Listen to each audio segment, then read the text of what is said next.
Have you ever felt like life is just a series of random victories and defeats? Well, welcome to this explainer. Today, we're diving into a really fascinating philosophical framework from our source material that promises to completely transform how we view our daily struggles. We're looking at the concept of invincible thinking, and specifically, we're zoning in on a crucial section titled Life and Victory. It throws down a pretty captivating challenge. How do we actually apply a mindset of absolute victory to the very tangible, everyday pillars of our lives? Things like our physical health, our finances, our relationships, and ultimately, our legacy. All right, let's get right into this intriguing text by Ryuho Okawa. This book has sold literally millions of copies by asserting a very bold, honestly almost shocking premise. There is no defeat in life. Now, what does that actually mean in practice? Well, according to the source, what we perceive as failures are actually just lessons in disguise. But let's be super clear here. This isn't just some abstract, toxic positivity where you pretend everything is fine. Not at all. It's a strategic reframing of reality. The text lays out a rigorous, step-by-step methodology for tackling specific life challenges by harmonizing our minds with our physical reality, basically turning every stumble into forward momentum. To unpack this philosophy, we're going to look at how it applies to four tangible pillars of our earthly lives: physical management, the true purpose of wealth, finding ideal partners, and life-changing encounters, before culminating in one profound ultimate goal: the eternal legacy of virtue. So, let's move to our first earthly pillar, physical management as a personal responsibility. Because according to this text, everything starts with health. The text makes a stark contrast right out of the gate, arguing that neglecting our health is never anyone else's fault. It establishes physical management as our absolute, zero-excuses personal responsibility. The source uses a really simple, grounded example to make this point. If you eat way too much chocolate and get a cavity, well, you can't blame divine intervention, the universe, or anyone else, right? It's entirely on you. Now, I know that might sound a little harsh at first, but it's actually incredibly empowering. By taking absolute ownership of your physical body, you are taking back control of your life's foundation.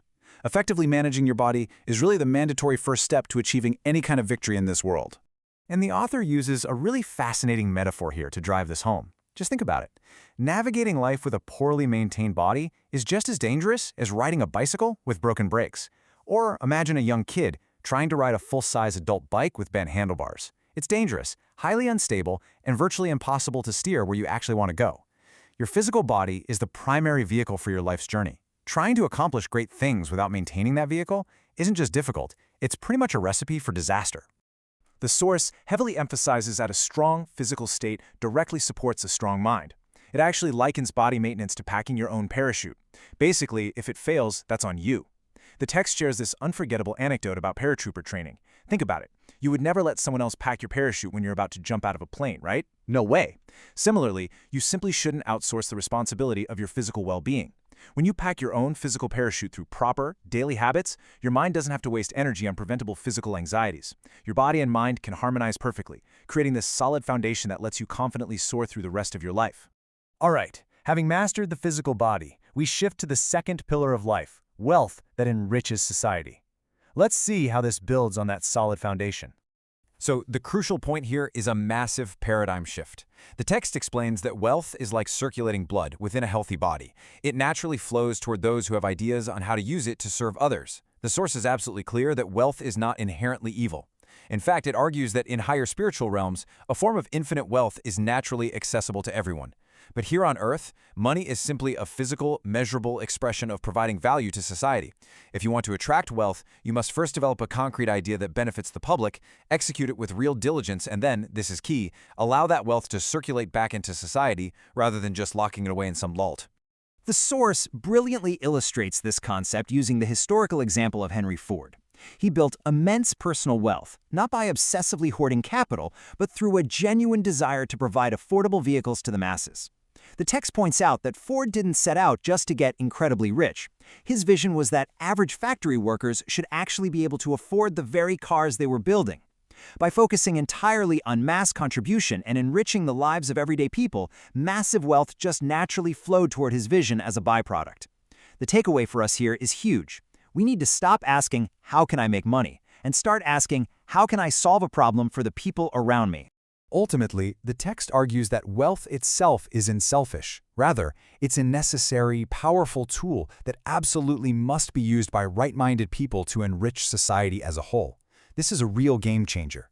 If good, morally grounded people avoid wealth out of some misplaced sense of pure poverty, the source warns that society literally cannot improve. Wealth needs to be in the hands of those who possess the vision and virtue to construct a better world, a utopia, essentially. So it's actually a moral imperative for good people to learn how to generate and distribute wealth. Next up, let's explore the third pillar, which tackles one of our deepest and most common anxieties: ideal partners and self-transformation. So how exactly do you find your ideal partner? Now, you might be expecting a list of dating hacks, communication tricks, or the perfect pickup line. But the source asks this question only to completely flip the script on us. You know how most people write down a massive laundry list of traits they want in a partner, looks, income, personality, and then run around trying to find someone who fits the bill? Well, the text argues that this chasing method is fundamentally flawed. It's deeply exhausting, and honestly, it rarely leads to a successful, lasting match. The totally counterintuitive advice here is to stop desperately chasing an ideal person and instead work every single day to become the type of person your ideal partner would naturally desire. Think about that for a second. If you want an extraordinary partner, you must first cultivate an extraordinary self. The source suggests that only when you have significantly elevated your own character, your work ethic, and your mindset will the right person naturally appear. Why? Because like attracts like. You essentially have to become the missing puzzle piece that your ideal partner is actively searching for. And once that person inevitably appears, the text notes that lasting success in a relationship relies entirely on whether you can deeply understand each other's perspectives on work, mission, and life. It goes way beyond superficial traits like appearance or how much money someone has in the bank. The source stresses that you have to ask yourself, can this person truly understand my deepest views on life? Can we align on a foundational level? Think about your own relationships for a moment. Are they built just on shared hobbies and watching the same shows, or are they built on a deeply shared vision for life? That deep, mutual comprehension is the anchor that keeps a relationship strong long after the initial excitement fades. Moving right along to our fourth pillar, encounters that improve destiny. Because ultimately, none of us succeed in a vacuum. Here, the text introduces the really fascinating concept of a noble or kijin. These are individuals possessing higher status, advanced knowledge, exceptional virtue, or abundant wealth, who essentially have the power to elevate your destiny. We so often think of success as this brutal solo grind where we just put our heads down and work. But the source argues that your life's trajectory is often most dramatically shifted by specific, transformative encounters with these individuals.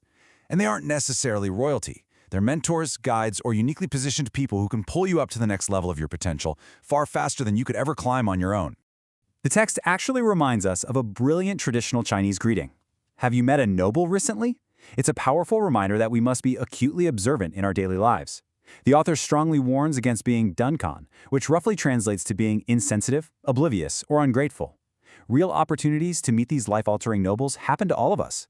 But if we aren't constantly preparing ourselves, honing our skills, and maintaining a humble, eager-to-learn attitude, these walking goddesses of fortune will walk right past us, completely unnoticed. Finally, we reach the profound synthesis of all these earthly efforts in our fifth and final section, the eternal legacy of virtue. The text draws a very sharp, absolutely crucial distinction here between the talents we are born with and virtue, which is a spiritual legacy we actively construct through our life choices. You might be born with a great singing voice, natural athletic ability, or a really high IQ. That's talent. It's essentially the luck of the draw. But the source absolutely insists that virtue is not handed to you at birth. It must be forged in the fires of this three-dimensional world through your conscious, deliberate actions and how you handle your daily, earthly struggles. According to the source, this incredible asset of virtue is forged on two specific, challenging paths. First, by finding positive meaning and growing during our darkest hardships. And second, by achieving and correctly handling our successes. Anyone can be crushed by failure, but finding the lesson in it, that builds deep virtue. On the flip side, we all know people who are completely corrupted by success. The source argues that success is actually a profound test. It's easy to be humble when you're down on your luck, but maintaining your humility, continuing to serve others, and not letting success inflate your ego when you're on top, that is the true test of character, and the second way we cultivate lasting virtue. Ultimately, the text concludes that overcoming the challenges of health, wealth, love, and destiny is all meant to build this virtue. It's literally the single, solitary asset we can actually take with us to the afterlife. The source suggests looking at this three-dimensional world simply as a spiritual training ground. You can't take your bank account, your perfectly healthy physical body, or your worldly status with you when you leave. Therefore, the absolute ultimate victory in life isn't just about earthly success. It is the accumulation of this spiritual wealth through the way we conduct ourselves every single day. As we wrap up this explainer, I want you to ask yourself a very serious question based on these teachings. If you lost all your earthly assets tomorrow, what spiritual legacy would you have left?